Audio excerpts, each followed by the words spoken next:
help to have those two back for sure.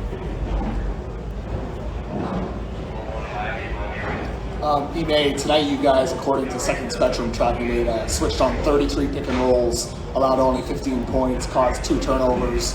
Obviously, Al Horford and Marcus Smart returning makes a significant difference in your ability to switch. I guess what's your reaction to hearing those type of numbers going into the game plan that you had with the willingness to switch? Yeah, that's what we've done all year to some extent. One of the better switching teams that we switch a lot, and having certain defenders back obviously helped that. They did that tonight, but we saw Hero get downhill a little bit too much. Butler as well last game, and wanted to have bodies in front of bodies, and what we showed them at halftime is good physicality, good pickup points, good attention to detail on certain guys, aggressive reds, aggressive switches, and they pretty much saw a body every time they came off and didn't get a lot of clean shots. So I'm happy with what we did tonight. Ime, why do you think your team is so good coming off of losses? I think we were upset with how that third quarter went, and specifically how we got out toughed. Wasn't a lot of, like I said, a lot of schemes or defensive or offensive changes. They just came out and kind of punked us in that third quarter, and so we looked at the 3 quarters and how well we had done, winning those quarters, and knew if we just matched our physicality, we could be better. And so, kind of reminded us of Milwaukee the first game a little bit, and didn't want to get caught off guard again, but shouldn't take one of those, opportunity that we had. But I think our guys have bounced back really well all year, especially the second half of the year. Haven't lost a lot of 2 games in a row in a while, and I think obviously adding Marcus and Al back gave us a little boost as far as that. But guys have pride, and looked at a golden opportunity that we kind of lost and thought we could do much better, and did that tonight. Game really turned around, Ime, in the first quarter when you went to Grant in that 4-out lineup, kept him in the rest of the first half. What did you see working there, and why was it able to be so successful in the course of the rest of the game? We spaced the floor well. We got to attack some matchups that we wanted to, and space out Adebayo and Tucker and some of those guys. And so, obviously, with Rob in there, he has his things that he does well, but he has some limitations as well as far as spacing the court. And, we saw success against Milwaukee and Brooklyn doing that with the Al and Grant lineups where they can space it out.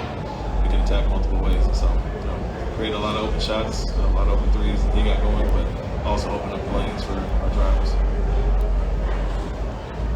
I feel like it's been a while since we've heard you say that you guys got punked. We heard that a lot earlier in the first half of the season. What did you say to the team after? Like, how did you challenge them? Grant was saying before that you weren't afraid to challenge them. So how did that work tonight? Yeah, it was evident. After the game 1, that third quarter, 39-14. 8 of our 16 turnovers, them getting a lot of offensive rebounds, and Butler getting the free throw line. It was pretty evident that they were a more physical, aggressive team. We said, let's look at the 3 quarters and to be optimistic about what we did there. But if a team was just going to come out and out-hustle, it wasn't a lot of, like I said, a lot of things schematically that they did different. We can match that intensity. We pride ourselves on being one of the tougher teams. And so we knew if we matched that, we'd be in good shape tonight. So not much needed to be said. Everybody saw it. Marcus Smart almost had a triple-double tonight, but even beyond the box score, how can you describe what he gave you guys? Yeah, as always, he sets a tone. Defensive player of the year for a reason. Ability to switch and switch on to bigger bodies. Just another good defender to throw at Butler and Adebayo and some of those guys, and not have to worry about trying to pick on certain matchups. And so he brings the physicality every night, kind of gets everybody else in line. And adding Al back there as well as another versatile guy. So wasn't surprising to see how well we guarded with our guys back. After Strus hit that 3 with Robert kind of far from him, you immediately called a timeout. It was 18-8. What did you say in that timeout that you could, obviously without the 4 other words, but what did you say and how did that change the game, that sequence? It was wake up. We were slow to react for the first few shots.